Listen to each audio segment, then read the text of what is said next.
আমরা দেখেছি যে তৃণমূলের যে সংসদীয় দল তা একেবারে ভেঙে চুরমার ভেঙে ছারখার বলা যায়। দিল্লিতে টান টান নাটক। আর এবার দেখাবো বিধানসভার ছবি, যেখানে ঋতব্রতর ঘরে পৌঁছে গেলেন ফিরহাদ হাকিম। তারপরে প্রশ্ন উঠছে, তাহলে কি শক্তি বাড়ছে নব তৃণমূলের? মমতার হাত ছাড়ছেন ফিরহাদ হাকিম। আমাদের সঙ্গে আবির রয়েছেন প্রতিনিধি। আবির, তৃণমূলের জন্মলগ্ন থেকে মমতা বন্দ্যোপাধ্যায়ের একসময়ের সঙ্গেই রয়েছেন ফিরহাদ হাকিম। সেই ফিরহাদ হাকিম তিনি কি এবার দল ছাড়ছেন, মমতার হাত ছাড়ছেন?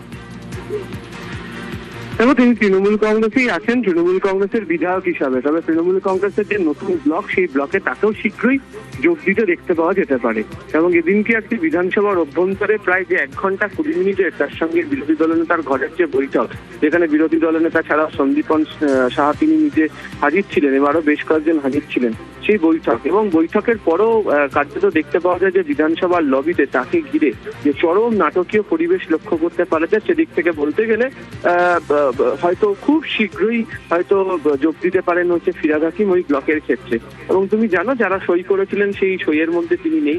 এবং এদিনকে অবশ্য ঘনিষ্ঠ মূলে ফিরহাদ হাকিম তিনি উল্লেখ করেছিলেন যে আড্ডা দিতে এসেছিলাম, আড্ডা দিয়ে গেলাম, আড্ডা দিতে কোনো দোষ নেই এবং যাদের সঙ্গে দেখা হয়েছে তাদের অনেক বছর ধরে চিনি।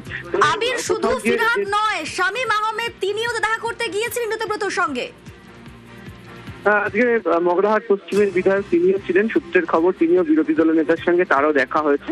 তার এলাকার বেশ কিছু সমস্যার বিষয়ে তিনি বিরোধী দলের নেতাকে জানিয়েছেন। খুব শীঘ্রই হয়তো তার তরফ থেকে কোনো সিদ্ধান্ত ঘোষণা করা হতে পারে। একেবারে ধন্যবাদ আবির।